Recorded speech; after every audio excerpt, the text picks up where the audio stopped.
Good evening, ladies and gentlemen, and welcome back to the MRC Mega Team vs Team February 2021 competition. It is the grand final this week. We have seen a grand total of 42 drivers whittled down to the final 5 in what is expected to be an absolutely nail-biter finish to what has been a very closely fought event up and down the field throughout the entirety of February 2021. We say hello to those of you tuning in the chat, such as Zeronic, and wish you all the best, and I hope you've all had a very good start to the week, what of it being Monday evening, and we're back here once again. And right now, we're just currently settling on the final race circuit. We decided, for this round in particular, that the circuit would be kept as a surprise rather than being announced beforehand in order to throw an additional dilemma into the mix with regards to our drivers essentially having to acclimatise themselves to the track and car combination on the fly.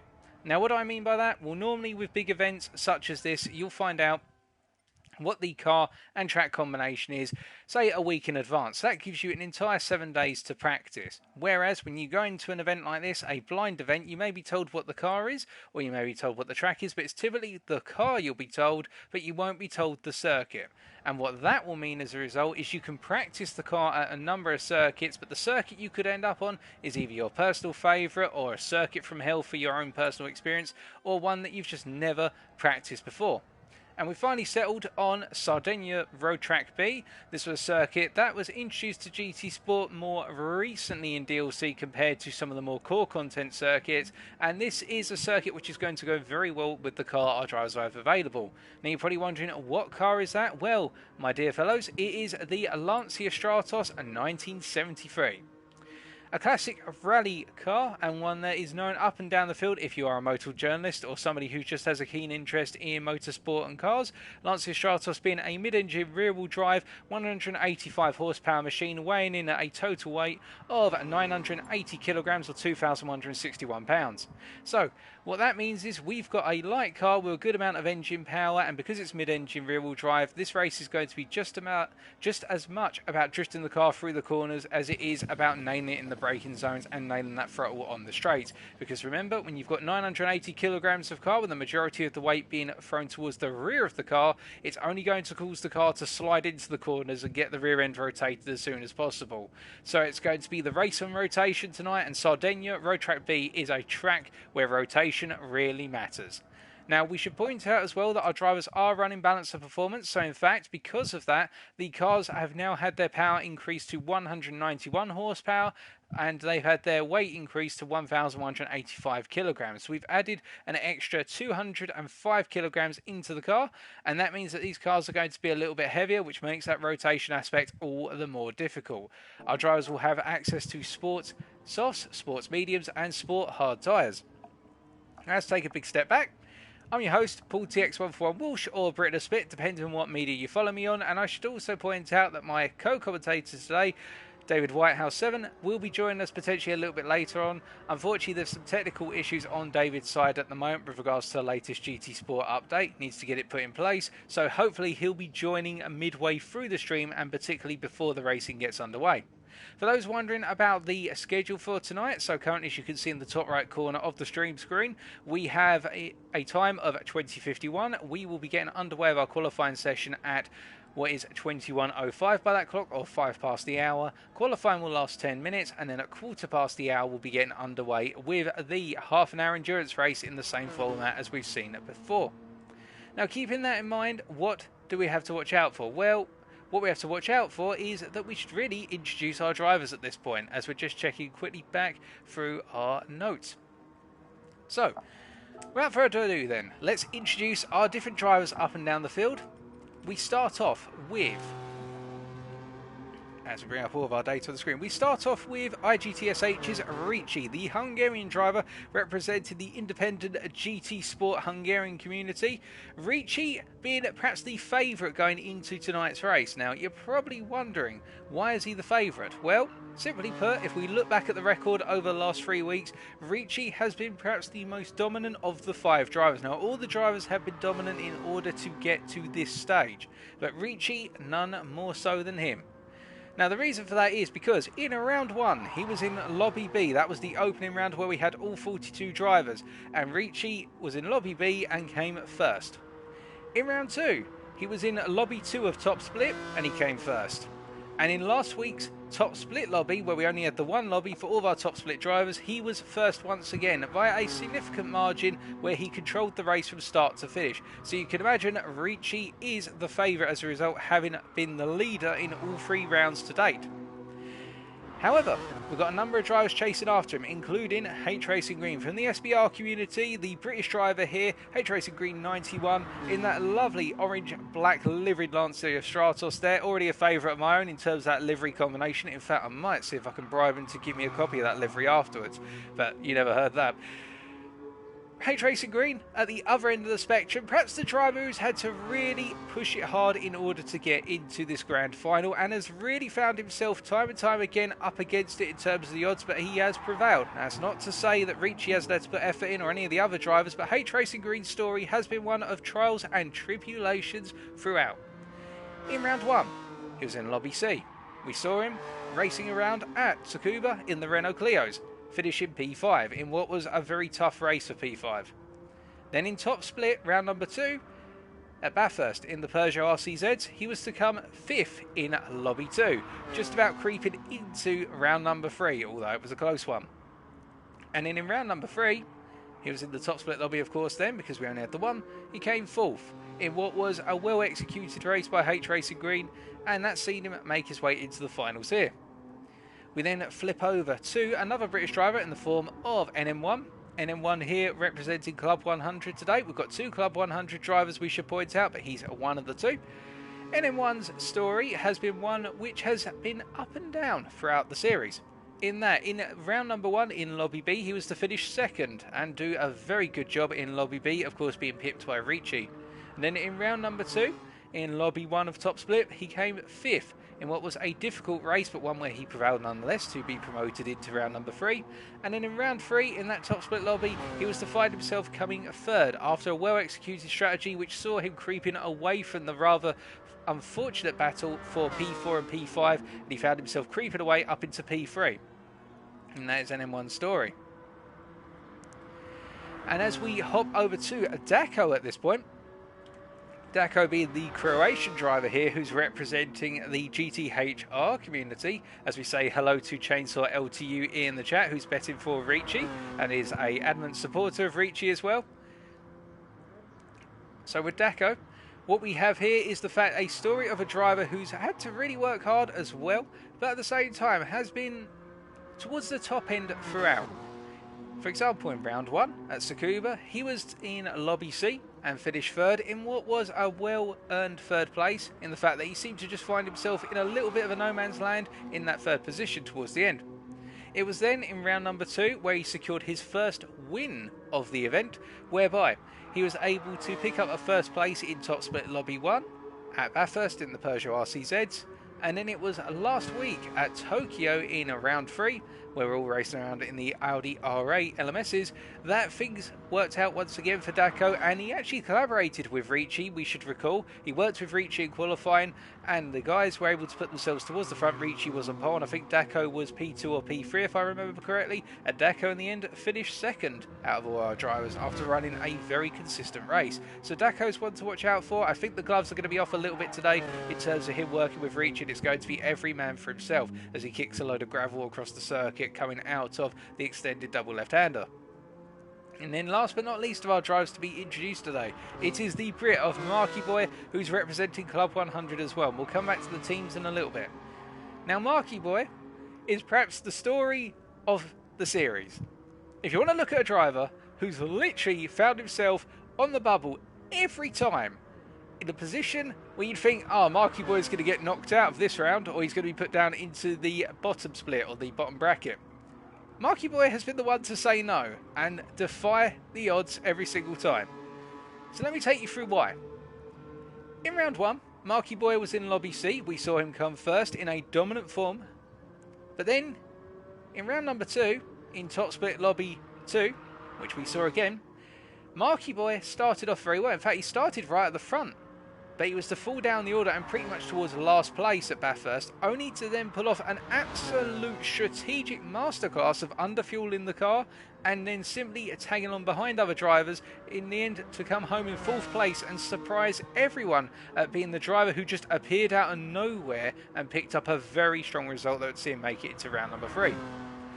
In round 3, so last week in the top split bracket, Marky Boy once again defied the odds, but this time he had a little bit of luck on his side, it should be pointed out, in the fact that where NXGN's Hero Cram fell apart in the race, unfortunately due to a blunder at the final hairpin, which saw him spin the car out, if we remember correctly, in the wet, it was Marky Boy who would inherit NXGN Hero Cram's place and pick up that P5, and it would be enough to get him into this grand final. So sometimes fortune favours the bold, but also those who are just able to avoid misfortune, and Marky Boy has been the one to do so throughout the series.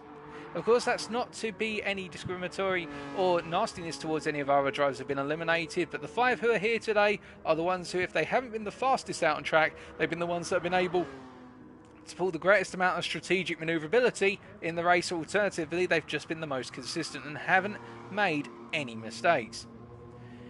Now, as we say hello to more of you tuning in, as we can see, and we can also see that some individuals are recollecting in the Twitch chat. And feel free to say hello in the Twitch chat if you are tuning in on Twitch and you have access to a keyboard. Feel free to say hello. Don't leave me lonely here, folks. People have been recollecting on the fact that Lancia Stratos did form a part of some Nations Cup races back in 2020 for the FIA on GT Sport. If I remember correctly, the Lancia Stratos was the meta pick for an N200 race at Laguna Seca at the time, or was it an N100 race? I can't remember exactly, but I do know it was the feature car that everybody switched to, or a good number of drivers switched to from what I recall within Top Split. But that's all of our drivers introduced. Now let's talk a little bit about the Team Championship. So, when you're thinking about the Team Championship here, you're probably wondering, wait, there's a Constructors' Championship going on as well as this? Well, yes, because throughout the 4 weeks, we have had 42 drivers representing 21 teams. Of course, that means we've had 2 drivers representing each team. If we start off with Ricci, he's representing the IGTSH. But the thing about these standings is that the overall winner of the Constructors, I think, has been sealed up prior to tonight, in the fact we only have 5 teams remaining, you could argue, and our top team at the moment is Club 100, as represented tonight once again by Marky Boy 92 and also NM1, who's currently coming out of the pits. Now, these guys, they currently have a combined points tally of 154 points, and they are well clear of the rest of the opposition, and with a huge number of points being up for grabs for any finishing position tonight. It's 28 for the win, 27 for second, 26 for third, 25 for fourth, and 24 for fifth, if I remember correctly. Club 100, even if they were to finish 4th and 5th tonight, or just simply park out on the circuit right as the race starts, so long as they come across that line and they don't pick up a disqualification for bad language or throwing lettuce at one another, they're going to be the winners of the Constructors' Championship. So Club 100, it's a formality today, and we congratulate them immediately. But where things spice up is in the hunt for second place in the Constructors. In that, second place is currently held on by P1RC, who are not racing tonight. They were going to be represented by NXGN's Hero Cram. Well, no, they weren't by Hero Cram. I'm going to rinse my mouth out with soap straight away. They were going to be represented tonight by P1 Dylan, but unfortunately Dylan and also P1 Timberlake, they both dropped out over the course of the races. But the P1RC team are currently sat on 147 points in second place and will not be added to that tally. SBR, on the other hand, who are represented, of course, by H Racing Green 91, are on 142 points, so any result they get tonight will promote them to a place above P1RC. But given that they're on 142, the next team is IGTSH, so Ricci represented them today, currently on 133 points. So in fact, what that does mean is, by default, unless there's a disqualification, we will see SBR finish in P2 in the Constructors tonight. So, as he hops back to the pits, as H Racing Green hops back to the pits. Meanwhile, currently sat in P3 in the championship standings is IGTSH, and with Ricci driving them today, they're going to increase their points tally from 133, so they're guaranteed P3 in the championship as of tonight, unless they get disqualified, at which point we could see other teams move up the order. So in particular, that would be the GTHR guys, who are currently sat in P6 in the championship for the Constructors on 111 points, and if they're able to get the full points tally today of 28 points, they'd see themselves move up to 139, which would put them ahead of NXGN and MVP, who are both out but sat in P4 and P5. So as long as Our guys from GTHR, of course, that's only Daco tonight, finish the race and don't get a disqualification. They'll be moving up into P4 in the final constructors. So it's not going to be too much chop and change or too much worry. It's more about the individual drivers tonight. Now, for those wondering, how's it going to be calculated? What happens tonight in terms of the points? Whoever wins tonight takes it all. And what we mean by that is whoever wins tonight's race is the winner of the event as a whole, the complete championship. Of course, there are points available for all of our drivers here, and Ricci is in that commanding position of 84 points in P1, ahead of Daco, who is, as we go back through the drivers, so we've got Ricci here on 84 points in P1. We've got Daco, who is in P2 on 81 points. And then we've got Dylan, who's not racing tonight, from P1RC on 77. We've got Marky Boy 92, so Marky Boy representing Club 100. Currently sat on 77 points as well, so joint P3 along with NM1, the other Club 100 driver. So those guys will be looking to try and pip one another.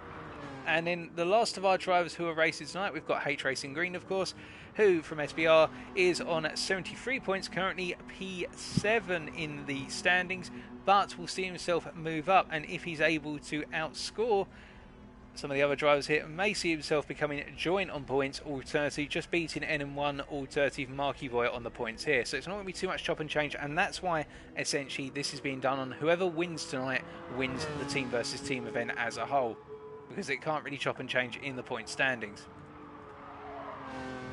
As we also say to SBR's Sim Racing, hope you're doing well, Sim Racing, in the chat. So as we just take a very quick breather for you folks, we're just going to take a quick look through our notes and make sure we haven't missed anything in terms of notes. And in fact, we are just going to make one very quick update whilst we're letting our drivers go around. So we're just going to hop on board with NM1 as it's about to come around to start another lap.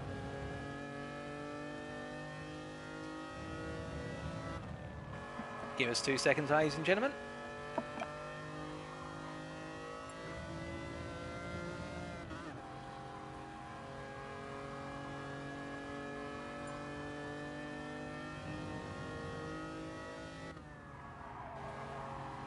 And we are getting qualifying under the way, ladies and gentlemen. We are back, and here we go with qualifying then. So, 10 minutes.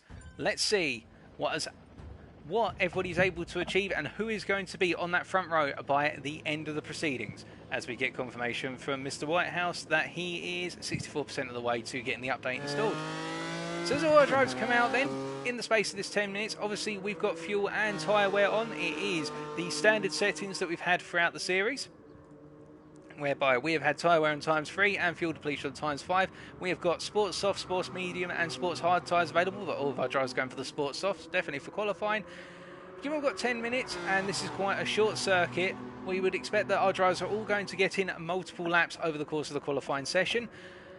The thing with Sardinia Road Track B, it's not really a track where you want too much slipstream, because you've got a lot of medium speed corners here, whereby if you get caught in the dirty air of another car, it can normally lead to the car understeering, and you do not want to experience understeer for a good number of these corners. But of course, we'll take you through on a guided lap as all of our drivers are making their way around, and we can see already that H Racing Green taking a preferable approach of sitting a bit further back, not wanting to run in the dirty air of other drivers, whereas everybody else seems to be having a little mini race.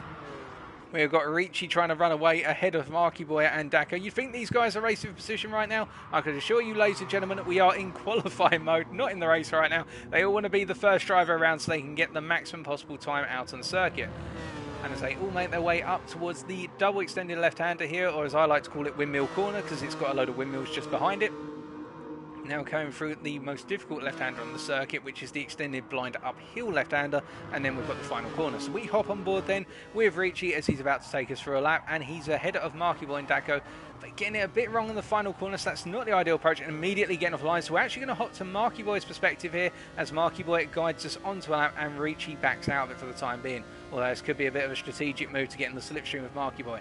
But regardless, so coming up the hill here towards turn number 1. Turn 1 being a left-hander where he's going to be braking heavily at approximately the 100-metre board, if not a little bit earlier. So snapping down at the 100 board to third gear, going to drift it on in the apex here. And you can see he's got to manage that throttle carefully, because now he's got the first chicane, which is second into third third in terms of the corners here, and now up into fourth gear, keeping it hard to the left through turn 3 in order to rotate the car with the upshift. Now to turn 4, braking at the orange mark on the right hand side in the barrier, and now just rotating the car carefully uphill here, so you can get very aggressive with the throttle because the car's going uphill, which will cause the car to slow down naturally. On exit, now coming into turn 5, which is essentially Sardinia's interpretation of a carousel corner from Nürburgring 24. Turn 5 being one of those corners which encourages you to apply a liberal amount of throttle, but you don't want it to go too hard. That was very nicely done by Marky here. Turn 6 and 7 coming up, 2 little left-handers where you're completely flat out. Now the corner which is going to absolutely destroy your lap time if you get it wrong. It is turn 8, the uphill right-hander here, stamping on the brakes, coming onto that entry curb and drifting the car through the corner here, using a good amount of rotation and just about catching it, but going a bit wide on exit. Now the double left-hander of turns 9 and 10 here, windmill corner, he's going through it and he's just going to absolutely hammer it through here. What the fact we've got a light car and a low amount of horsepower, he can do that. And now up into turn number 11, the extended left-hander uphill, blind as you can see from the onboard perspective there. And now finally into turns 12 and 13 to complete the lap. Simple left-hander into right here, but it can be deceiving about how much speed you can carry in, but staying in fourth gear there, keeping it nice and stable. A good lap from Marky Boy, and I think that's going to be represented in a very good lap time as a result. So as he comes across the line here, it is going to be a 1:38.3, but Daco 1:38.5 and Arichi a 1:40.6, but he did have to abort the lap. NM1, however, making and striking first blood with a 1:38.1. The British driver there doing a very good job, superseding Marky Boy by 2 tenths of a second. And what about H Racing Green, where he's on an out lap? He pitted to get the freshest possible set of tyres, and in fact it's worth noting, ladies and gentlemen, we have fuel consumption off for this qualifying session, so the cars are as light as humanly possible, and that means our drivers will be going full pell whatsoever in order to get their best possible laps. They do not have to do any fuel burning here, and that's the way they'll want it. And I think also, well, we do have tyre wear modelled here, because you can see that H Racing Green was actually burning a bit of the tyres as he came out of turn 1.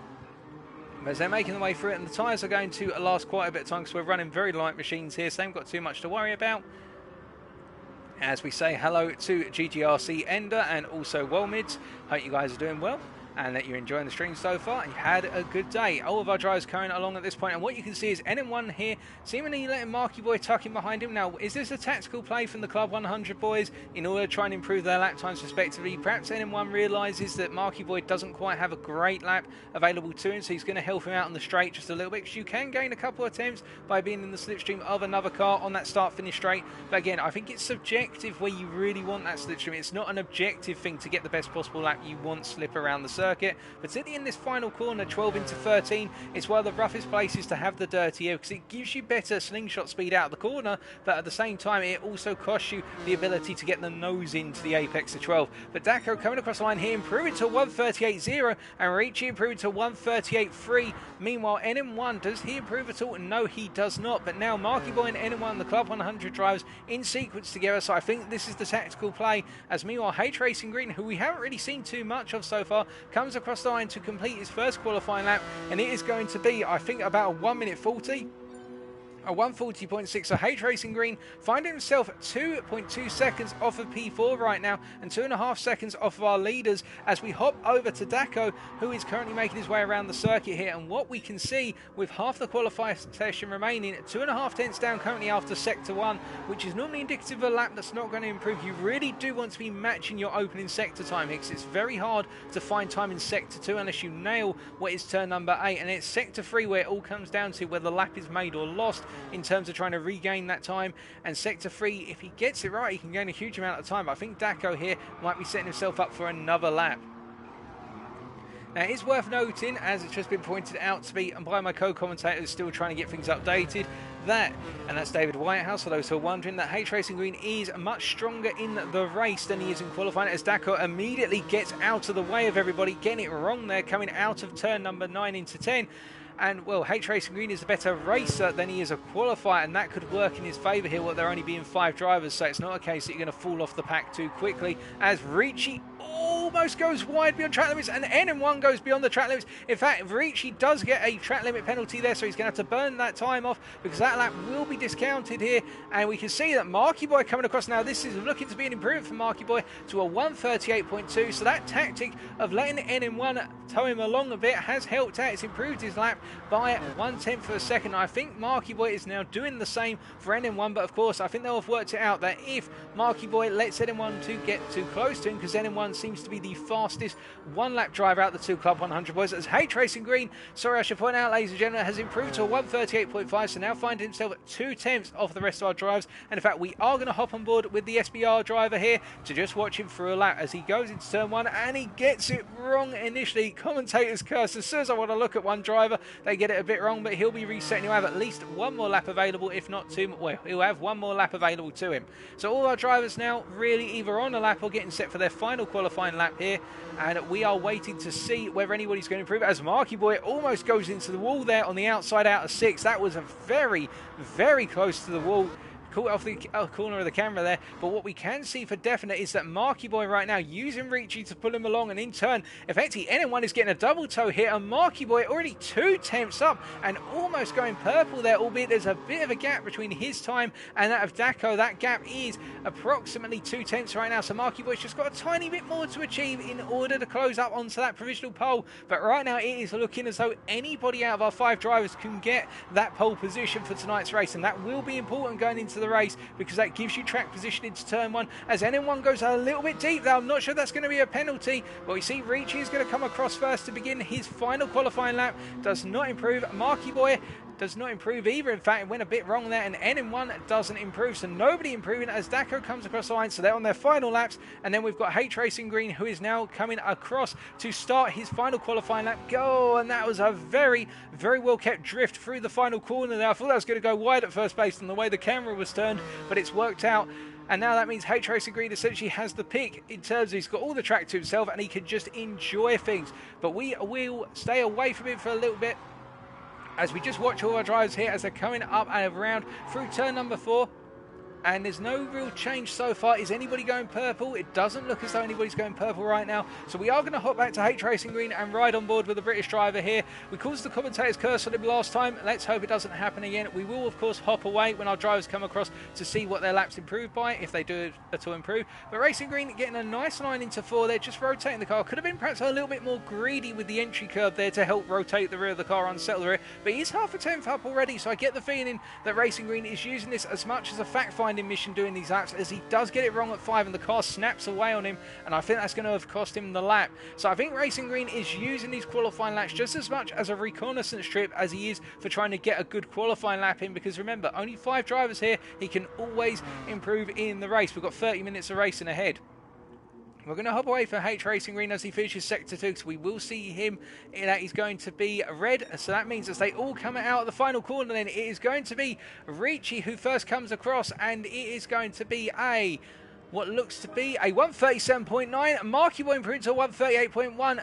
Meanwhile, NM1 does not improve. And what about Daco? He does not improve. So Ricci stealing that pole position from the Croatian driver there right at the end with a superb 1:37.9, which is quite a bit ahead, almost 1.5 tenths ahead of Daco, as we can see that H Racing Green is going to complete his lap, although he's picked up a penalty of track limits at the end of the lap. That means he's going to reverse it across the line, and that completes qualifying, ladies and gentlemen. So Ricci on pole, Daco second, NM1 third, Marky Boy fourth, and H Racing Green fifth.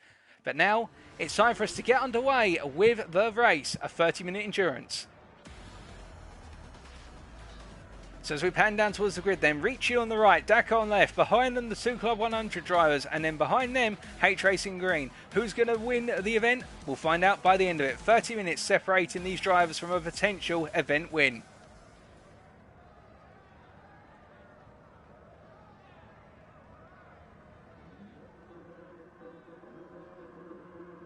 Five red lights. And it's lights out and away we go, and all of our drivers getting a relatively clean start by the looks of things. Nobody getting a major advantage, although they're all trying to tuck in behind Ricci immediately and forming a little bit of a conga line up towards turn 1. And this is going to be so critical because of the fact that they all want the slipstream off of one another, so that way they can chase one another into turn 1. NM1 already looking to go decisive onto the inside of turn 1, as we can see that Marky Boy find himself on the outside and getting squeezed out. That was very close to going to catastrophic from Marky Boy there, and Marky Boy just been a bit adventurous to take that outside line, and H Racing Green already up into P4 as they all come up towards turn 4 for the first time of asking. I think immediately our drivers are going to settle down a little bit here and just simply keep it calm because of the fact that they've got such a long race to go and they don't want to let Ricci pull away through just fighting early on.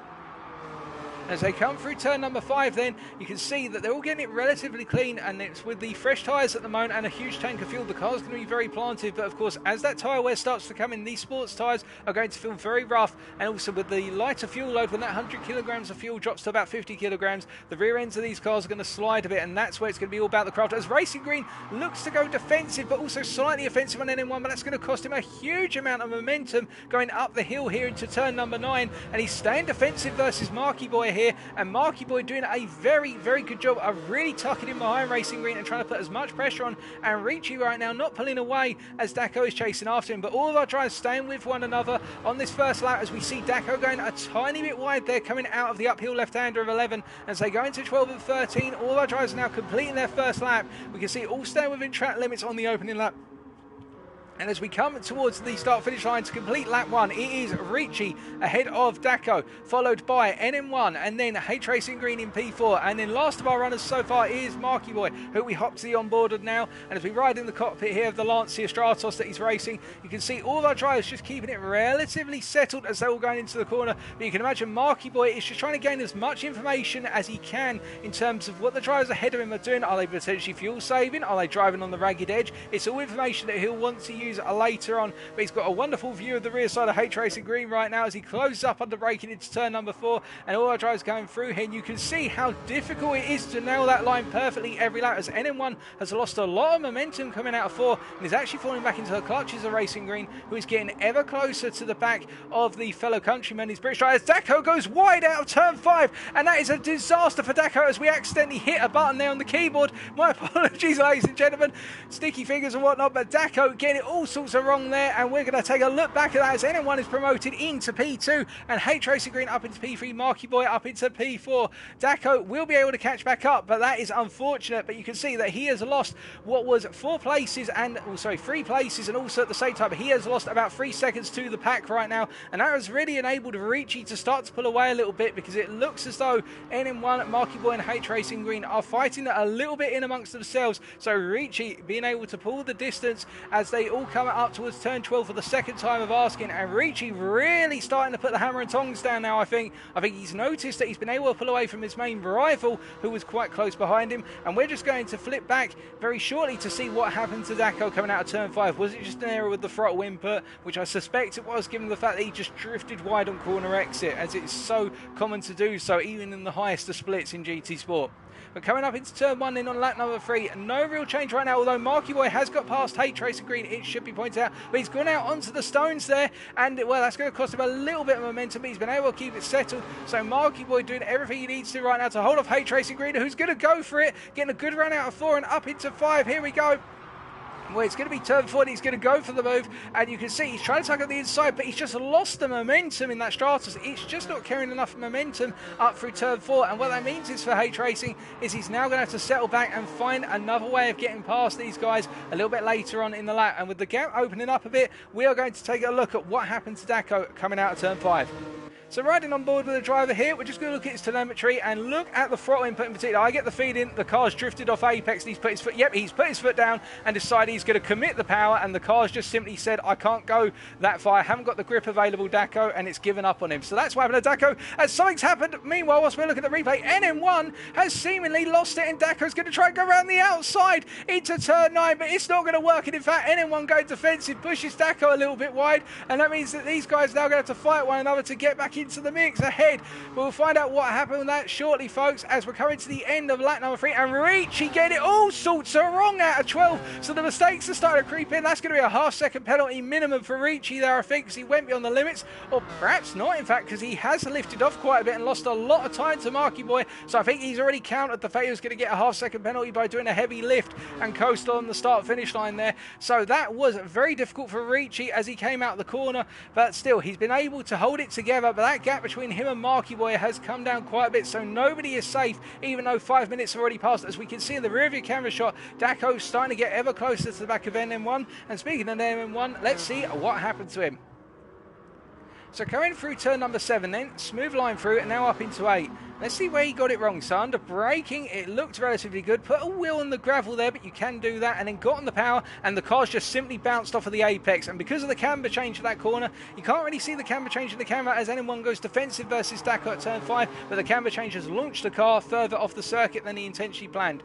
So that's what happened to NM1 as Daco continues to chase after the Club 100 driver here, who's doing a very good job of holding him back. But you do have to wonder whether this fighting between the two of them is costing them the chance of a potential podium in tonight's final. As we can see further upfield, Marky Boy is being chased by H Racing Green, who in turn is really not gaining too much at the moment, but Ricci in the hand is starting to pull away again from Marky Boy. But I think Ricci was a little bit unsettled by what happened on the previous lap coming through turn 12, so he will have that in his mind. And I've just heard that unfortunately David Whitehouse, my co-commentator, will not be able to return tonight because the race is in progress. Thank you for giving me the heads up, David. I'll try and do my best as a solo commentator and let's see what we can achieve. But it's good to have you watching along anyway, and thank you for your efforts as always, my friend. But as they come up towards the end of lap number 4, then we can see that NM1 going initially defensive and holding to that inside line. It's a long inside line though up towards turn 1 here, and Daco, if he plays it smart, can either go round the outside under braking or he can go for a potential cut back. And what's it going to be from Daco? It is going to be an attempt round the outside. Now that is very brave, very bold, and he's been able to do it with a little bit of rallycross. He's going to hold it, but now he's going to find himself on the outside for turn number 3, and that means NM1 is just going to hold on to it for the time being. That is very unfortunate for Daco because he seems to have it all set up as Marky Boy's got it very wrong. Coming out of turn number 4, all sorts of wrong from Marky Boy, and that means that the Club 100 driver falls back. As we can see, NM1 still having to defend versus Daco. The Croatian is not giving up, going for the cutback into turn 5, and he wasn't able to get the cutback, and instead NM1 is able to plant it right in his face and say, "You are not coming through, you shall not pass," as per famous Wizard once said that. But meanwhile, talking about Wizards chasing around on the circuit, we have got Racing Green, who is having to go into the inside here of Marky Boy. Marky Boy making that mistake, but Racing Green's overcooked it under braking, but he's just been able to catch it with a little bit of snap oversteer there. And then the drag race up the hill towards turn number 9 and 10, it's going to be Marky Boy going around the outside. It's all kicking off. NM1 having to do the defensive versus Daco as well, and Marky Boy hold on to the position for now. But it is fantastic race in the little Strati, guys. In fact, the Lancia put together a wonderful car, and we've got some wonderful drivers demonstrating it as Racing Green is going to have to try and find another way of magic in a past his fellow countrymen there, albeit for Club 100. SBR will want that second place start as a minimum, but what that does mean is that the gap to the leader, I say that, it's 5 seconds, but a 1 second penalty for Ricci for track limits at turn 13. And what that means is Marky Boy right now falling ever further at the back of Ricci, but Ricci will have to burn that penalty. But Marky Boy will have to be one eye in the front of his camera, one eye in the rear. But NM1 having to go, well, not defensive. Daco has thrown a surprise hit, and Daco going for a move from very far back on NM1. And I'm wondering whether NM1 has decided to let this one go because Daco has got a lot of pace right now. And, well, meanwhile, we can see that Marky Boy and H Racing Green side by side up into 4. And Marky Boy trying to hold it on the outside thing. He's got the better traction out of the corner. But Racing Green says, "I'm coming through, Marky. You're going to have to get out of the way." And Racing Green is up into P2. Well, he's been working on that for ages, has Racing Green, and he's finally got it done. Let's wait and see whether Marky Boy's got a response, as Daco has cleared NM1. That is for sure right now, as they're all charging down towards turn number 8 for the 6th time of asking, and it is the two Brits battling up into turn 8, and there's a little bit of lag between them, but I don't think it's anything too catastrophic.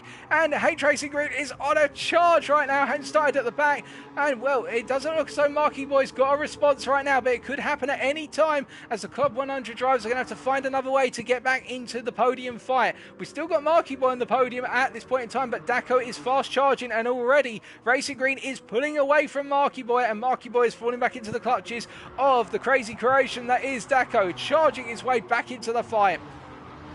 And we're just going to take a quick look back as all of our drivers come out of the final corner for what happened between H Racing Green and Marky Boy. So we can see they went side by side effectively into turn number 4, but H Racing Green just simply had that better exit, and what it meant was he had the better throttle, and I think Marky Boy realised it and thought to himself, I'm going to have to fight a losing battle here, and that's why Racing Green got it done. And meanwhile, further back, we can see that Daco not having the best of runs into turn 1 at the start of lap 7, and NM1 is getting closer. But speaking of distances, the one driver who's just pulling away very gradually right now is Ricci, and it's at this point, folks, that we should take a second to take a look at the driver's fuel and tyres, where it doesn't look as though, well, unless I'm mistaken or there's something in the lobby, there's a bug, I don't think any tyre wear or fuel consumption has actually been deployed today, so all of our drivers here are going to be fine, unless it's a glitch on our end, but everybody looks as though they're fine for tyre wear and fuel, so perhaps this is just going to be 30 minutes of pure frantic racing rather than any pit stops here. But this is right now Ricci's to lose. He can't afford to make a mistake, because that 6.2 second gap is going to close down rather rapidly if he gets it wrong anywhere on the circuit. Sardinia B is a track which punishes mistakes, and well, speaking of mistakes, I say that and look at that, Marky Boy going off at turn number 8. Oh, I wish I'd opened my mouth now, folks, and we're just going to take a quick look back and see what's happened there. So coming up into the corner here, we're going to ride on board with Marky Boy. Does he simply just go in too hot under braking? Oh, goodness me. Right, so to explain what happened there, folks, to the uninitiated, Marky Boy effectively went into the corner, got it absolutely right under braking, but remember what I said earlier about the camber change at turn number 8, whereby essentially the corner rises up on its apex, and what that means is the front of the car, as you saw Marky Boy there, as he tried to turn the steering to the left-hand side, so counterclockwise to steady the car, the whole front right side of the car just got thrown by the camber change of the corner, and that's what sent Marky Boy for a little trip to the sand dunes to play sand castles for a little bit. So Marky Boy being caught out there, unfortunately, but it can happen to anyone. I've been on the receiving end of it as well, folks, and I've even seen it in Top Split where it's been a disaster. Look back at some of the FIA races back in 2020 and 2019 for reference, but still, as we look forward, we can see that Racing Green has pulled away from the chase for P3 right now, and Daco up into P3. What a Marky Boy's mistake here. I think at this point it's a case of all of our drivers just trying to settle down into an order and getting a feel right now for what they can achieve, because I don't think, or at least in my opinion, I don't think that our drivers right now with 17 minutes remaining are just going to settle for their current positions. They want to get as high as possible, and speed to get as high as possible. NM1 already coming back on Daco here. These two have been fighting one another non-stop for the first third of the race, and now going into the second third, where it looks as though NM1 is coming for a cheeky little move on the inside of Daco, keeping it nice and clean. However, good little tuck on the inside. That will have cost him a lot of momentum, because the inside line out of 8 up into 9, but Daco's not able to respond. NM1 covered it off beautifully there, and that's the sort of pass that you'll typically see into turn 8, and NM1 has made it count. But be sure, folks, Daco is going to come back. I'll put my money's worth on it as we ride on board, looking back from NM1's car right now, and you can see that as they're coming out of that final corner, it's all about getting that good launch into the slipstream, and Daco is doing a very good job of achieving exactly that as they charge up towards turn 1, and just listening to the sound of Lance's little engine here as they're going up towards turn 1.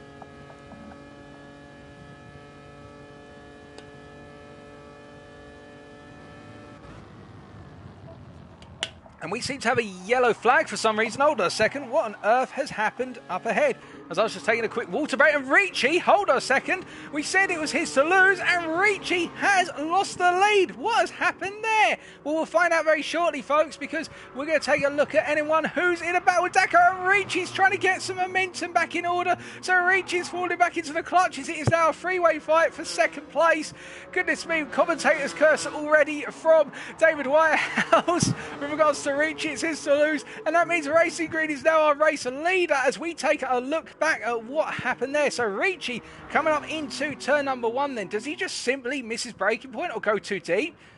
Well, he's lifted out of it under braking to burn the penalty, and then he's gone sideways and he's just drifted it too wide, and the car snapped on him. and he just wasn't able to catch it. He did a very good job. A very nice 360 spin, mind you. So if anybody's giving out style points tonight, that is 10 points for Ricci, but those style points will not go towards winning this event. That is very unfortunate for the Hungarian driver, but you'll be sure he is going to come back. But the gap between our leader and the chasing pack now, 2.1 seconds. And H Racing Green is on a charge to try and get away, and Ricci has got 15 minutes to compose himself and go hunting after that lead once again. But I know one thing about the IGTSH community: when they see a win or when they see an opportunity to move further up the field, they'll absolutely go for it, and Ricci is one of many who will be hunting that result with both eyes wide open and teeth baring a go. But meanwhile, it's further back down the field. Marky Boy right now 2.7 seconds back from the battle for P2, and just trying to find his way back into the fight. As we can see, there's no real change into turn 1 this time on lap number 10, but Ricci drifting it very aggressively through the corner, making up for amends on the previous lap, and I think he is going to close up gradually, but it's going to take him a couple of laps just to simply get into that river. And this is where now H Racing Green has to deploy what pace he's got to either keep the gap the same or simply make Ricci have to really push it hard. Because the thing is, and what we have seen throughout the 3 weeks so far, and I think we may see it again here, we've had a leader who normally gets into the lead and gets a 2 to 3 second gap, and then they start to just establish a hold on the lead, not by necessarily having the outright pace to pull away a second a lap, but instead they just simply match the pace of the rest of the field. And speaking of matching pace, NN1 now matching the pace of Ricci, and in fact going for the move around the outside into turn 8, and he's going to try a cut back, or is he, as he gets it wrong and it almost sees the car go wide. He's got a lot of momentum here, and will NN1 try and throw out the inside into 9? He wasn't close enough to do so. That would have been a very difficult move to achieve, but that means that Daco is right in the hunt right now for P3 once again, and Ricci has got to be careful of that, because the guys behind will look to claim the scalp of the Hungarian driver if they can so do so, and that will cause him a fall even further back, and he'll have to be wary of that. And of course that will bring Marky Boy back into the mix, who's currently 1.6 seconds back on these guys, as Daco goes very wide and gets it all sorts of wrong out of 13, just simply clipping that curb on the exit there, and that unsettled the car. But fortunately no half-second penalty for him, but Ricci has picked up a half-second penalty, and it's going from good to bad to worse for Ricci, as that means he is definitely going to have to lift and coast away in order to get rid of the penalty. But the return will be, of course, as he lifts into turn 1. That costs him a tiny bit of time, that makes him ever closer to the guys behind, as he uses smart deployment of burning the penalty there with the lift and coast technique into 1.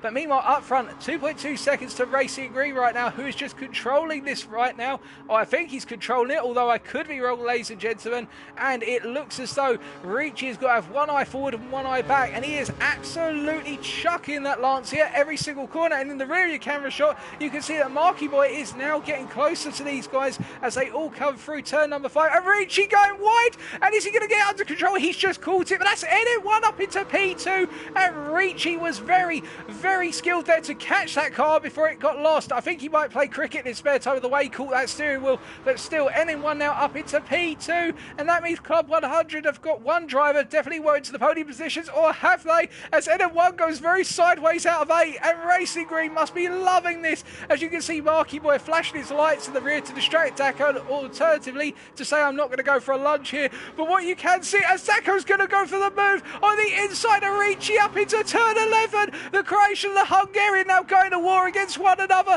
and who's going to hold on? It looks like Daco, as Daco gives Ricci a tiny little tap into 12, and Ricci's kept it under control, and it's all fair in love and war, and that means now Marky Boy is back on the charge, and it is a drag race up towards the first corner on lap number 12, and Marky Boy is on a mission here. He's going to try and go for it, but Ricci's got the toe of Daco, and Daco is helping Ricci out as much as possible, and Marky has got the inside line here. It's going to be a battle on the brakes, and going up into turn 1, it is going to be Ricci who just about holds on for the time being, as NN1 is pulling away a little bit, but has got it slightly wrong coming out of 1 and into 2, which means he's going to fall back a little bit. And it's getting so close between the 4 behind, but H Racing Green and the SBR community must be going crazy right now, because there's only 11 minutes to go, and H Racing Green is the only driver who hasn't made a mistake yet. Fingers crossed and touch wood and all that. I'm not trying to curse him, I promise you folks, but Daco meanwhile finds himself right in the middle of the field, and one moment he's having to defend, one moment he's having to attack, and I think Ricci is really now trying to push his way back onto that podium, because it's so difficult as he runs as wide as possible out of 6 to try and extend the steering and essentially get 1 or 2 more mile an hour speed to go for the move up into 8, but it's not going to be this time. Oh, goodness me. And with 10 minutes to go, folks, as we can see, Ricci getting a better run out of 8, but he just can't do anything with it. There's not enough momentum swing up into 9. The field's spacing out a tiny bit right now, but it's going to settle down. And whilst we've got a very brief moment where it seems to be calming down before the storm, I'm going to have a quick sip of water, and I strongly suggest you do too if you haven't already.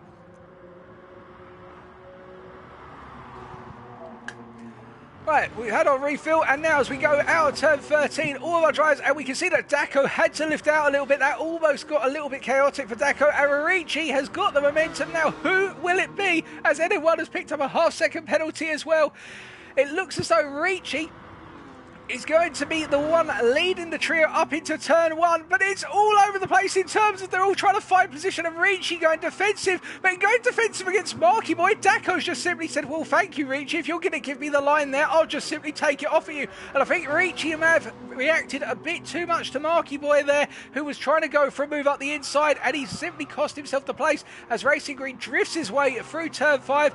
Through turn 4, get my quarter numbers right, and Daco back into that P3, and Ricci's going to try and find another way past the Croatian driver, but the Hungarian will have all this information in mind. He'll know where he's stronger, he'll know where Daco's weaker, he'll know where to capitalise, and he'll need to use it as much as possible, because all of our drivers are coming to life right now, and it's absolutely incredible to see, as we can see that NM1 has got a nice 1.7 second gap over the trio right at the back, and H Racing Green is further up the field.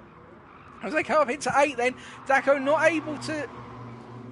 Daco not able to pull away right now, and simply worried about Ricci trying to go for the move. And Ricci has got a lot of momentum here, but that's more to go defensive versus Marky Boy rather than go on the assault versus Daco. And Marky Boy getting a cutback there. We're going to take a look at that, folks, because that was a phenomenal move by Marky Boy. And we didn't get a catch on camera. We'll just make sure that Ricci doesn't potentially come back straight away.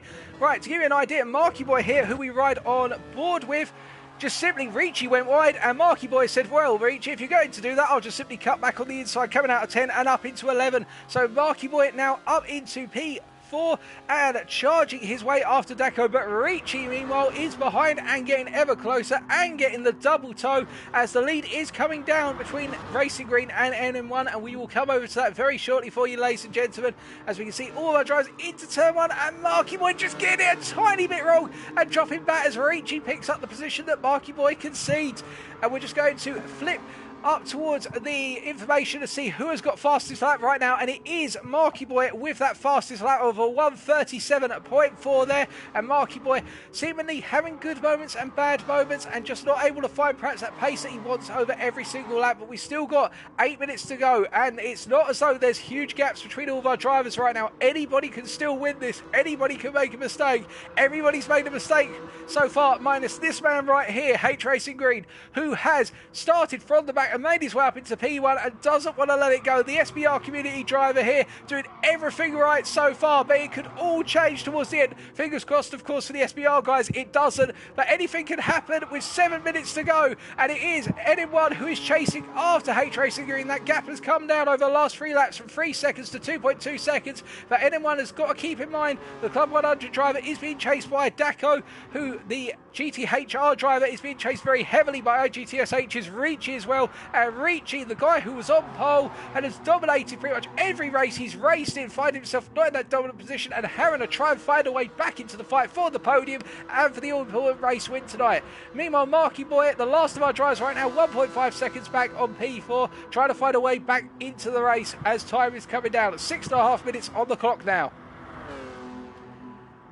Well, with H Racing Green leading into turn 1, what you can see is the gap is definitely coming down between himself and NM1. And the question you've got to ask yourself here, folks, is H Racing Green hitting the cliff in terms of the fact we don't have tyre wear on by looks of things or fuel consumption, or at least I can't see it on the telemetry screen here if our drivers do have it. So is he just hitting the cliff in terms of his endurance? Is he finding that he's now starting to make little mistakes, or is he getting nervous about it? Although I don't suspect that from H Racing Green or any of our drivers here. All of our drivers here race at a very top level and are professional in their own caliber, which means that they will be used to racing under pressure here. But in a race such as this, particularly when you perhaps weren't expecting to be in the lead in such a position, you can start to let little thoughts creep into your mind, and that anxiety can start to set you off. I know I've been there myself, and I've coached people through it as well, and it's one thing which Racing Green will have in the back of his mind right now. He won't want to make a mistake, but he won't want to lull himself into a mistake, and that gap between him and NM1 has come down by a second on this lap already. So NM1 is really pulling out the hammer and tongs here to chase after the H Racing Green. As we can see behind, Daco right now is being hounded by ITTSH's Ricci, and Ricci is all over the back of him like a bad rash. As we look back, I don't think you can get any closer without simply putting the car through the rear, and it looks as though Daco is having the worst of the runs out of turn 12, and that means that Ricci is now on a mission to try and go side by side in the drag race up towards turn 1, but he hasn't got the momentum, which means he's got to flick back into the slipstream with Daco and look for a move to the inside. But will he be able to get it? Time will tell. And Daco going ultimately defensive into the corner and then forcing Ricci to take to that outside line. But is Ricci going to go for the cutback? Well, he looks for it, but Daco plants it very firmly, and Ricci decides to do a little bit of rally cross there, but he's not able to gain an advantage from it. The stones simply hold it back. Playing sandcastles doesn't work here, my friend. But as they come out of turn 3 and into 4, it is an absolute charge out, and I reckon either one of these two right now could be in that final podium slot. But again, it's only a second between them and NM1, and it's only a second between NM1 and Racing Green, as it looks as though NM1 is really going for it. Ricci going for the move on the inside into turn 5, and Daco's going to find that he needs to lift out the throttle because otherwise he'll go wide, but he just about catches it, and Ricci's not able to capitalise. But the Hungarian driver doing everything. He's throwing the whole book of racing at Daco to try and get past him here, and it's wonderful to watch. But I can imagine that Ricci's probably getting frustrated. He just wants to get past, but Daco's got an answer for everything. Well, he hasn't got an answer for that, and Daco spins, but he catches it thanks to going into the side of Ricci's car. But Daco has dropped the position, and that means Ricci's now up into P3. A 1.6 second gap between Ricci and NM1. Can the Hungarian driver come back at our two race leaders with 4 minutes to go, which means there'll be approximately 3 more laps in this race, ladies and gentlemen, if my maths is correct. And that means we've got 3 laps to the finish line, and Daco has now got 2.5 seconds to make up on Ricci, and Marky Boy is now only 1.2 seconds back on Daco. Oh, goodness me, and we thought no more mistakes were going to occur. Everybody was driving at the utmost between their limits, and now it looks as though anything can happen with 3.5 minutes to go here, and H Racing Green doing everything he needs to right now.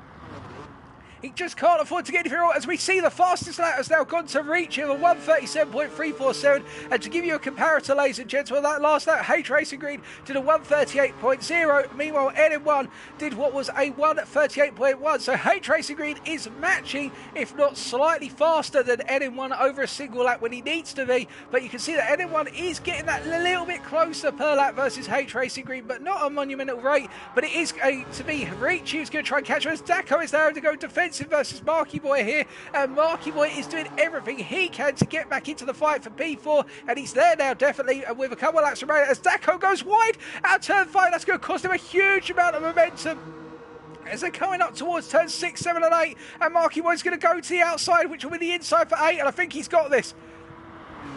And as they come into the braking zone for 8, he has got it done. And just to give you an idea, ladies and gentlemen, as they're coming out of the corner now, I just want to make sure that Marky Boy has cleared Daco, if he has. Although they're going to be side by side up into 9. And it looks like Daco's going to try and find a way around the outside, but you can't really go around the outside into 9 and 10. And Daco has found that out as he flashes his lights.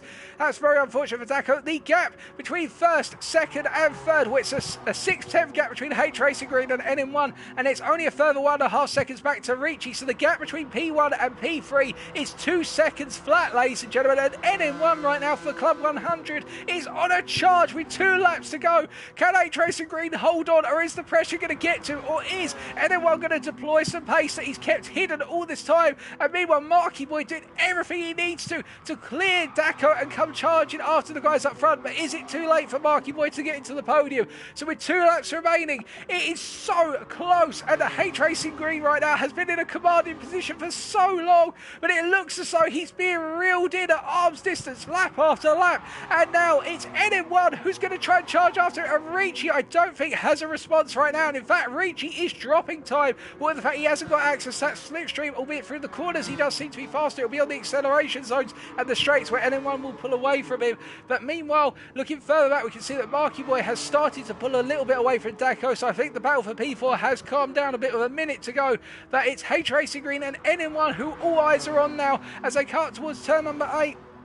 And as we ride on board here, looking back from H Racing Green, you can definitely see how the SBR Sim Racing driver here is really having to give everything he can. And I bet he wishes it would end on this lap, not the next lap. Oh, how this must be absolutely causing his heart to pound in his chest right now. And the adrenaline must be flowing left, right and centre throughout his body as he gets a nice run up through turn 11 and now 12 and 13. And it's going to be on to the final lap. One last time, one last tour of the circuit. Can he pull it off as anyone goes for the ultimate throw across turn 12 there, and Ricci goes very wide, and that's going to gain him a lot of time of course, but it's also going to cause him to pick up a major time penalty. And we can see on the run up towards turn 1, it is the final lap, ladies and gentlemen. H Racing Green leading by 0.3 of a second ahead of NM1, and H Racing Green is going to, I think he's keeping it cool here and realising that NM1's not going to go for it. I think NM1 flashed to say, I'm not going to go for it, buddy. It looks as though if he's going to go for it, NM1, he will do it either into turn 8, alternatively into 12. Those will be the two primary overtaking spots unless he can get really close up into 4 and 5. But you can see Racing Green going defensive initially into 4, but then gradually letting the car drift out towards the natural racing line, and NM1 all over the back of the SBR driver here and getting ever closer. And I think he's going to look for the move on the inside into, but no, there's no room to do so. Of course, this fight is going to cause Ricci to gradually catch up here, and Racing Green doing everything he can to hold on, and NM1 meanwhile will want to get past him so desperately right now, particularly into 8, but Racing Green is going to go defensive every single lap, every single corner, and as they come into 8, there's anyone who looks to the outside. Racing Green go defensive, and anyone can't get the cutback, and he goes wide, but has he got enough momentum as he comes uphill here tonight? I think anyone's going to have the move, and he's going for the move into 9, and Racing Green's on the outside. He's lost the momentum, and Ricci's coming back into the mix. We've got a new race leader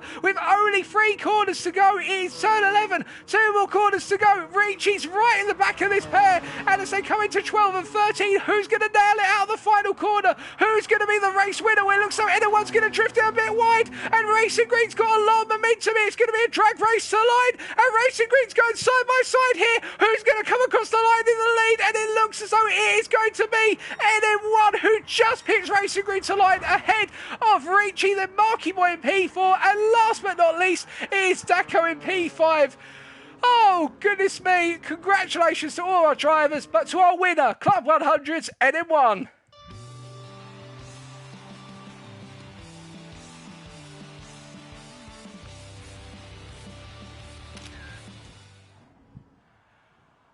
Oh, goodness me. What a close finale. What a phenomenal ending to what was a fantastic race all the way through. It had plenty of surprises. Congratulations to all of our drivers, but here are your final standings, subject to any steward's decisions, of course. Club 100's NM1 picking up the race win, and therefore the winner of the event ahead of SBR Racing's H Racing Green. And then rounding out our podium was IGTSH's Ricci. Fourth went to Marky Boy 92 in the end, ahead of Daco 1993 from GTHR. The fastest lap was on lap 15 as set by IGTSH's Ricci, a 1:37.347, which is the fastest lap we saw in the race, but the fastest lap we saw overall was in qualifying with that phenomenal lap, which was also by Ricci, that 1:36.9. Well, that was a fantastic race, ladies and gentlemen, and it was so close throughout. And I think right now, Racing Green's going to be kicking himself a little bit for losing it out on the final lap, but all our drivers deserve a round of applause. Nobody should go home feeling ashamed of themselves. To get to this grand final, they all did a fantastic job. But of course, there can only be one winner at the end of the day. Winner having a W, not an R. And the winner was in the end NM1.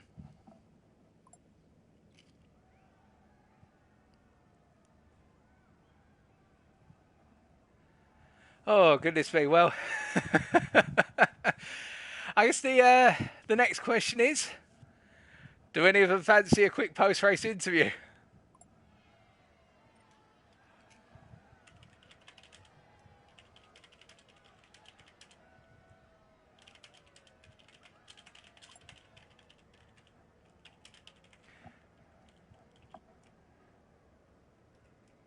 All right, well, NM1's up for an interview. Our race winner is up for once, so we will get him in.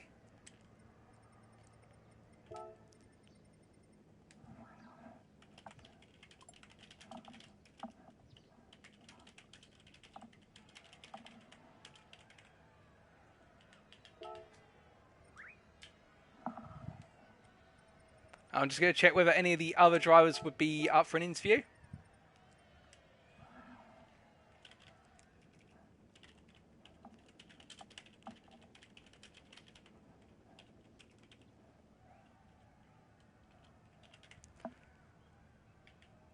Unfortunately, we won't be able to do a post-race interview with Marky Mark because he does not have the ability to use comms.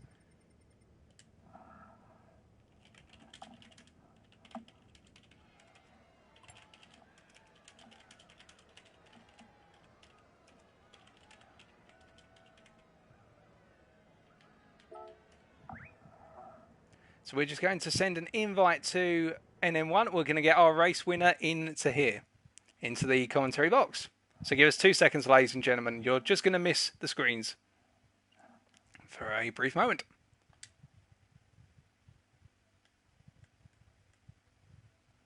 So we are going to firstly get NM1 in here.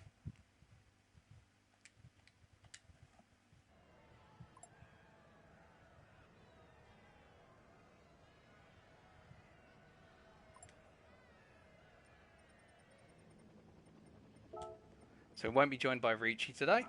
That's no problem.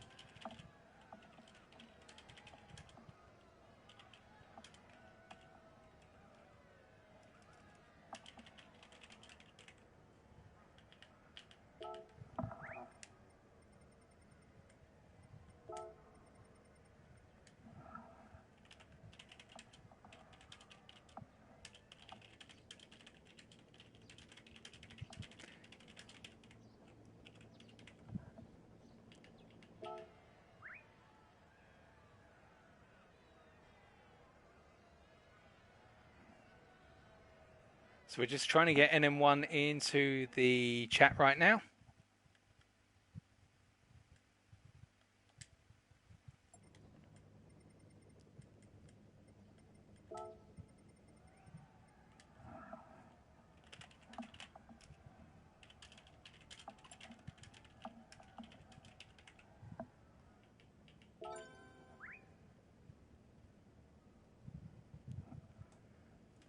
So I think it's just going to take a couple of minutes. And be sure, in the meantime, whilst we're patiently waiting, we're just I'm going to take a quick sip of water. Be sure to let me know in the chat what your favourite moment from tonight was. Or favourite moments. Hello there, NM1. Hi. Firstly, can I just say congratulations on the win tonight and therefore the win of the event overall. How does it feel? Oh, it feels good. Feels good. Yeah, my heart was pumping towards the end, but I'm alright now. Oh, brilliant. Well, you do sound very calm for somebody who's just won the overall event and indeed the overall championship and to have had to be in that fight right at the end there. What does it take to disturb you? You seem so cool under pressure. I don't know. I feel like after I was down in fifth, I just said to myself, come on, you have to focus. And I think when I got to third behind Harry and Ricci, before Ricci unfortunately went off, I really felt like I was getting in the zone. And then after Ricci went off, that was just extra motivation to just push to try and get Harry. and yeah, I think I reeled them in by about 3 seconds over 12 minutes, and yeah, I just applied a bit of pressure on the last lap, but yeah, it was a good race. I was really happy with the way it went, even though I was down in fifth at one point. Oh, definitely. You definitely showed to all the people viewing and anybody who watches this once we've concluded tonight's program. You've shown to everyone that sometimes just because the race doesn't go your way at the start doesn't mean you should give up. To come back from fifth right into the fight for the win and the eventual win in the end was absolutely brilliant fortitude. But just taking a step back and going into tonight's race, what did you think when you saw it was Lancia Stratos's? To be honest, I knew that it was Lancia Stratos's for the last round, since it was advertised. But it was a car that I'd never driven before. Um, I knew it was really rear end heavy, and it was a bit of a handful. But I did a bit of practice a couple of weeks ago. Didn't really get used to it, but it was just today, just before the race, about half an hour before we started, I was practicing and something just clicked. Well, it definitely seemed to show. Just for our viewers who perhaps they've got GT Sport, alternatively they might be thinking of picking up GT Sport, just take us through, what was the key, in your opinion, to getting the most out of the Stratos? We saw a lot of sideways action going through the corners. Was it all about trying to drift the car through the corners? In a way, yeah. I thought the tyre wear was going to be on for this race. It didn't appear to be on. And obviously, if you're sliding around that much, that would ruin your tyres and you'd have no chance near the end of the race. But I think in a way, sliding was a little bit faster, as long as you can balance it right. But yeah, it takes a lot of practice, and I mean, it clicked for me today, but you might need to practice it quite a lot. Well, as the saying goes, practice makes perfect. So coming away from the car, when you saw it was Road Track B Sardinia that we'd be racing at, was it a track Mm. that you were sort of, yes, brilliant, or was it, oh God, not this track? I'll be very honest, it was one of the tracks that I had practiced. I think it was the first track that I picked to practice the Stratos in. So in a way, it was quite lucky that I knew the track and I had practiced the car before. So yeah, I was happy when I saw that. Oh, that's brilliant. And it definitely translated into your race and the fact that you seem to be able to stay in there, as you say, with the consistency and not giving up. Coming on to the actual of tonight's event then, so qualifying, just take us through, was the target to get yourself right at the front, or was it sort of, well, there's only 5 of us, so I'm not too worried about qualifying? Um, to be honest, I was just still trying to push the limits, see how fast I could go. I know in practice, I think me and Mark were up there, and qualifying for me was just pretty much another practice session before the race. I was just trying to see what I could get out of the car. So yeah, I mean, I wasn't worried about qualifying far down because there's only 5, but the aim is always to get as high as you can. Oh, definitely. So with that combination then, when you took the information you gained from the qualifying session into the race, was there a sort of target in mind in the race, such as try and break away early, or was it just see how things play out? Um, I think everyone wanted to try and stay in Ricci's slipstream.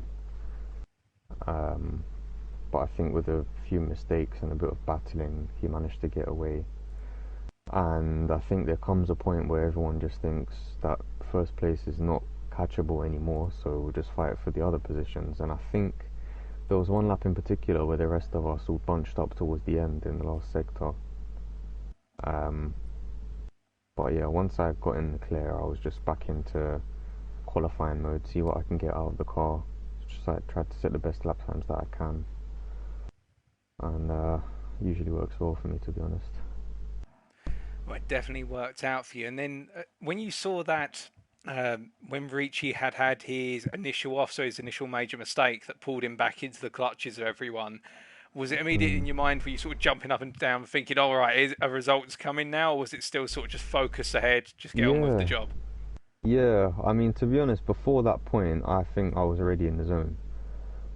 And when I saw that, well, I first saw yellow flags, and to be honest, I knew what that meant. He was the only one that was that far away. And then I saw him, and I had a little bit of sympathy, but my thoughts immediately were, right, this is a chance for me now to get into first and probably win this race, and that was just extra motivation for me to push.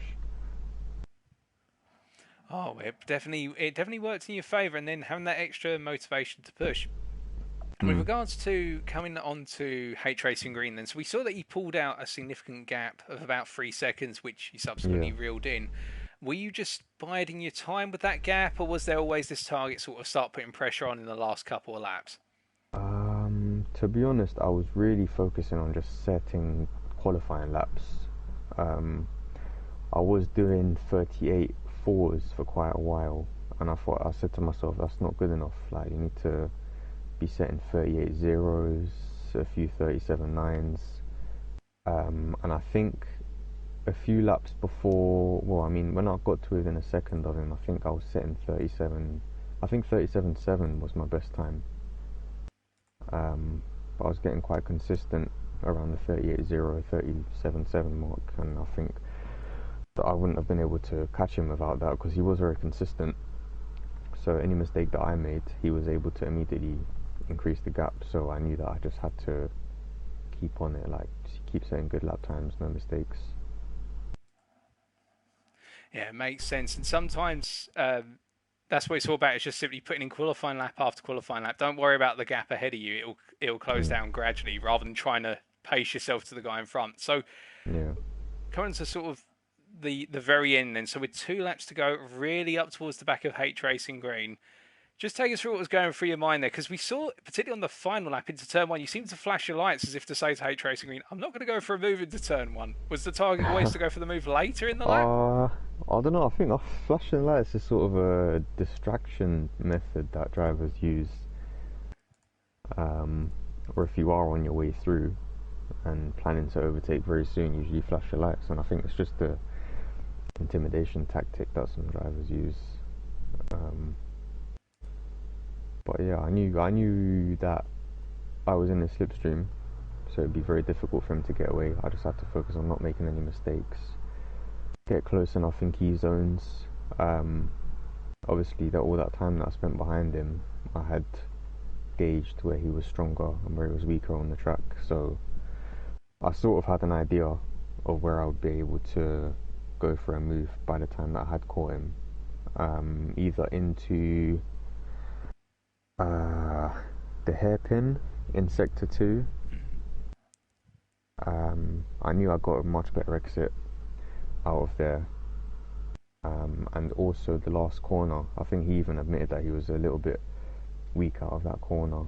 So yeah, those I was trying to just line it up for one of them. I did try to go for a move into that first hairpin, but it didn't work. But I think I'd unsettled him enough for the next opportunity. You were getting ever closer to the back of him to go for the move up into that hairpin at the end of sector two before you got uphill turn eight. We saw that, and it looked as Yeah, though you had so much momentum that going up the hill in towards the double left-hander of 9 and 10. yeah, I personally was surprised to see you go for the move so rapidly up into there, but it worked because it made H Racing Green go to the outside and it cut all his momentum away for the final couple of corners. yeah. That inside curb is very, very difficult to get right. If you carry too much speed over it, you end up in the sand. So I had actually been on that in that situation, being on the inside, and someone got a better line on the outside of me. So I knew that if I was able to force him to the inside, I'd get a better line going out on the left of him. Well, it was a fantastic pass, and I think it summed up what has been a fantastic drive from yourself and indeed the Club 100 community, not just tonight, but over the course of 4 weeks. And you are, my dear fellow, the champion of this entire team versus team event. Thank you. But with that, one final question before we let you go. What's been your favourite moment of the entire event, the last 4 weeks? Oh, I'd probably have to say that overtake on the last lap. because I guess everything over the last few weeks had led up to that moment, to be honest, and that is really what helped me on my way to becoming champion. Well, it's brilliant to hear, and it's brilliant to have you up in the commentary box. But with that, bid you farewell and have a lovely evening. And once again, congratulations. Thank you, you too. All the best.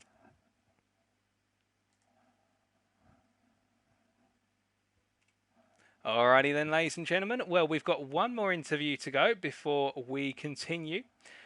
We continue on our way offline for tonight, and that is, let's get H Racing Green into the commentary box for a quick interview, our P2 driver from tonight. We just take 2 seconds to try and get some information, and to be able to invite him in. But a very humble winner there of NM1, just holding on to the line as well.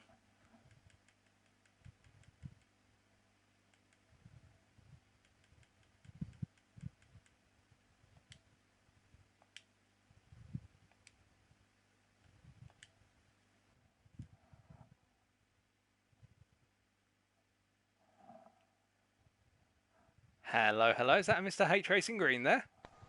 It is indeed. Just give us 2 seconds. Chat, can you hear H Racing? Let's hope so.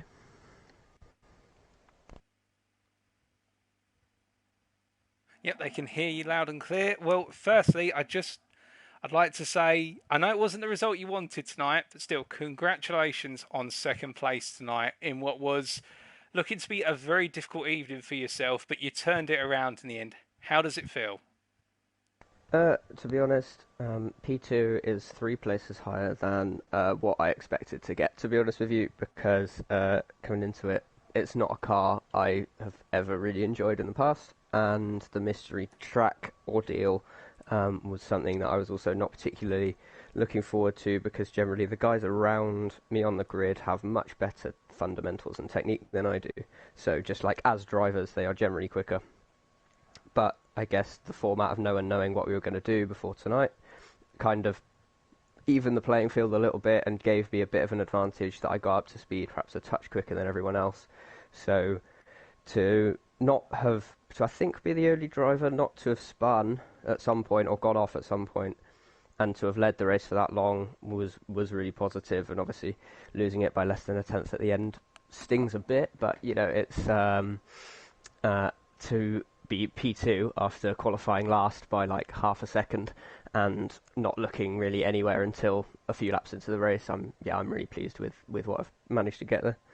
Well, you've definitely got the support and the love of all the viewers tonight. I think everybody, if I was to put out a vote right now to ask people who's your driver of the day, you're going to get the driver of the day hands down, because that attitude right there and the fact that you kept in it, despite the fact in qualifying you expected perhaps not to have as much pace as the rest of us, but to keep your head down and keep going and not make a single mistake or put a major foot wrong in the race, that's a sign of a rising star in terms of sim racing. And it was a fantastic drive from yourself. But once we talk about it at a high level, let's just take a long step back.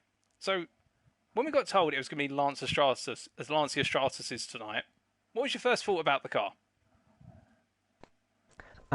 Well, the original organizer of the whole event knows my thoughts and feelings about the car and track combinations that were used in the series as a whole. You might say I wasn't a huge fan of the cards we've been dealt with, the sort of peculiar track and car combinations that we'd been given. But to be honest, this was always the one that I was the least getting a result, and that I was sort of familiar with them, but this was such an unknown coming into it, combined with not knowing what the track was. I really didn't expect anything, to be honest. I mean, in the first place, I didn't really expect to be in the final. I mean, my first 3 rounds in what would typically be my stronger cars were all like 4th, 5th places, were like scraping in and getting clattered by IGTSH guys by about 20 seconds. So it's been a bit backwards, really, that actually the track and car combination that I was the least in favour of and the least confident about was the one that turned out to be the best result for me in the end. And I guess maybe my uh, adeptness for picking a track and car up relatively quickly. Like it takes a couple of laps, but then I'm generally on the pace. I guess that kind of helped me this week in that it took the others a few more laps to get up to speed compared to what I did. Yes, so on that note, in terms of picking things up rapidly, I'm just curious, in qualifying, will you use qualifying more as a sort of a reconnaissance rather than worrying about qualifying near everybody else in terms of times? Because it was towards the end of qualifying you started to pick up speed. Did you just go into qualifying thinking, well, there's only 5 cars on the grid, so it doesn't really matter where I qualify? Pretty much, yeah. I mean, it. If I could have been, 3/10 off. I could have been 4 seconds off. I was qualifying in the same position in that situation. And originally, it was never my intention to not push flat out in quali. But as soon as I missed the slipstream train out the pits, it immediately made my mind up that I wasn't going to go flying. It was basically going to be a race sim, and however fast I went was however fast I went. It was just about learning how I felt in the car and where I could improve. What really helped was that I had gone on board with a couple of the other guys just before qualifying started and picked up a few pointers, and that just set me on my way then that I had a basis to work from. And yeah, qualifying was never an attempt for pole once I'd missed the boat in terms of the slipstream train that seemed to happen at the start. And I think maybe looking at my times, had I been in that slipstream train, then maybe a time closer to the front was possible, because I mean, 4/10 was probably about right for losing that down the front straight. I mean, the tow was massive because the car's so underpowered. So, yeah, to be honest, fifth was fifth, no matter how far back I was, and it helped me in the end, really. So coming away from qualifying then and to the race, just take us through before all the drama kicked off and Ricci made the major mistake. What was your aim in sort of the first half of the race? Were you just looking to stay with the pack, analyze what people are doing, where they're strong and weak? I yeah, I just wanted to stay with the group. Really, because I was still lacking in confidence. Wasn't really sure what my pace was like when we were in the race together. But my my plan at the start was to just try and keep up, try not to make any mistakes, and see where I could make up some places or take advantage of anyone else's mistakes. And sort of as those first few laps progressed and Ricci started to pull away, and it was looking like, well, second's probably the maximum here, or maybe third, depending on how the gaps changed. But then I was noticing that I never felt like, not until the last few laps in the race, I was driving absolutely flat out because the car didn't like it. And I think it possibly took a couple more laps for other people to notice that, because there were a lot of mistakes in the first few laps from people seeming to outbrake themselves or get a bit over ambitious into a few corners. And so that the sitting back and just try the attitude of I'm just trying to stay with the pack actually probably made me a bit quicker, a bit more consistent, and gave me confidence then that once I got past the cars that had made the mistakes, to actually like push on and try and get a result. So now I've got to ask you, with everyone making mistakes around you, and that's how you gradually found yourself moving further and further up the field, and then you were in P2. What went through your mind, or how did you react when Ricci decided to go and play in the gravel for a little bit? To be honest, I expected him to come like straight back at me, because I knew how much quicker he was, and I thought when he rejoined and I passed him, I thought he'd only be like maybe a second behind. And I was quite surprised, because we've not seen him make a mistake. I mean, he's been untouchable in those 4 races and the 3 races to begin with. I mean, he's won everything he's entered, and he's been unstoppable. And then, so I guess really didn't expect him to make an error like that, of that sort of magnitude, that cost him that much time. When I passed him, I thought he'd only be about a second behind, and he'd probably repass me and drive off again. But the gap was more like 2.5 seconds, and he was right in the pack. So they all started battling, and I wasn't in the battle. So I sort of just started to gradually pull away, which really surprised me. I think it wasn't until NM1 actually got through that pack, that I started losing time to them as a whole, because they were all sort of swapping places, and they were sort of gaining through the tow, but because they kept tripping one another up in the corners, I could pull away. So yeah, I expected to lose a position straight away, knowing what caliber of driver Ricci was, but didn't quite work out that way. And then coming on to the last 4 to 5 laps of NM1 chasing after you, did you have one eye on the timing sheet, or was it just a case of just keep trying to push, just try and get away from him, and if he catches up, then deal with it?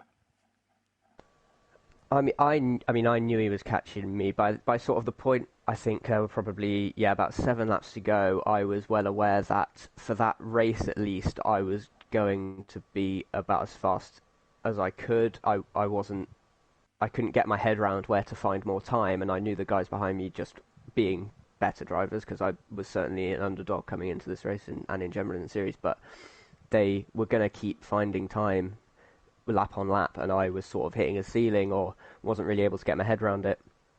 So I would keep an eye on the timing screens, and it was just coming down. So it was just from that point, then I was like looking at the gap where he was catching me, where he was fastest, where I maybe had a bit of an advantage. So like I felt really strong in sector 1, but then through sector 2, the right-hander right at the bottom of the hill, I was really poor through that corner, couldn't find a gear or a braking point, and I knew that was where he'd make an effort.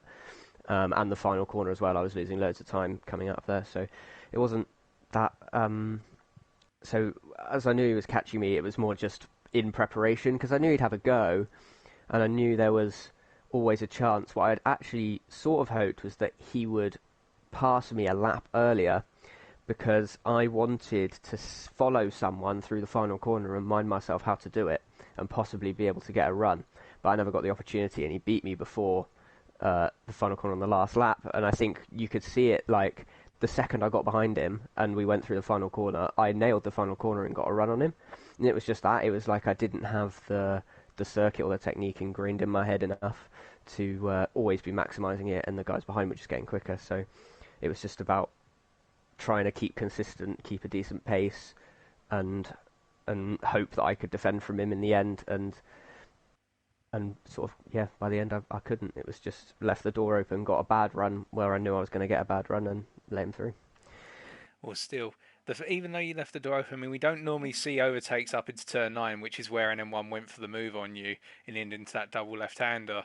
But at the same time, the fact that you had the run coming out the final corner right in the race to the finish line, and if the finish line was perhaps just a couple 100 meters further back in that drag race, what could have been at the same time, still to pick up things that rapidly when running behind other drivers should be testament to your abilities and something you should be proud of. Because to come home P2 going into this race with pretty much, as you've summarised, low expectations, not of, say, yourself, but the fact that you haven't naturally got the pace of the other drivers initially, it's a huge feat. And I don't think anybody could take that away from you. I, for one, I laud you for that. That is absolutely phenomenal driving tonight. And I guess the one final question I just wanted to ask is, what's been your favourite moment of the last 4 weeks of racing? I mean, I really enjoyed last week's race in GT3s in the wet. I mean, that was probably my favourite combination of the lot. Getting the third place lap, only being like 2/10 off pole, was a great feeling. It was like a perfect lap pretty much, and then passing for the lead and holding on to it, and possibly like a lap from the end, the moment of brief belief that I might actually win it.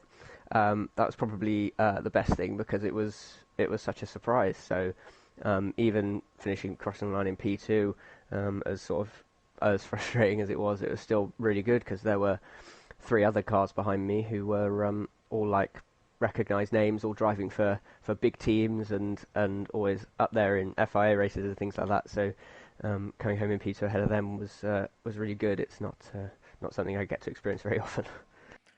Well, with that, once again, I'd like to say congratulations, H Racing, on the P2. A fantastic drive throughout the evening, a fantastic 4 weeks of driving from yourself. I've pretty much watched every race you've been in, and whilst, as you said, you've sort of grinded your way through to the grand final tonight, not finishing on the podium in each of the races, but finishing to be 4th or 5th. Sometimes it's about digging those results out, and you know how to dig a good result out and a good race result in tonight's race. So congratulations. Enjoy the second place. Perfect. Thank you. Cheers. Thanks for all the streams over the weeks. They've been really great. Cheers. No problem. Have a lovely evening, sir.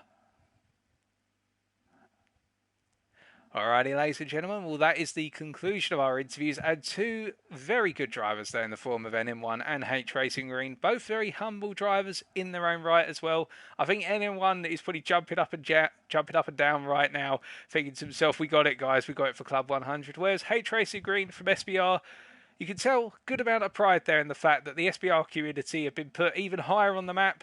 Small racing community. I'll be honest with you, I didn't know too much about them before tonight, but everyone's going to be asking about the SBI guys now within the team versus team event going forward, because they've definitely shown themselves and put their mark on the event. But it's been a fantastic 4 weeks of racing, a fantastic grand final to conclude it, and well, it's been a pleasure to be able to cast it all for you. I hope you have enjoyed, and that really calls proceedings for tonight, as we start to pull down the shutters on the garage and we say goodbye to Lancia Stratoses for a little while. I've been your host, Paul Walsh, or TX141, or Britain a Spit, depending on what media you follow me on. And be sure, if you are not already subscribed to this Twitch channel, to subscribe to it for future sim racing and potentially another MRC team versus team event in the near future. But until next time, as always, stay safe, stay well, stay smiling, but most importantly, as H Racing Green showed us tonight, stay on track. Good night, everyone.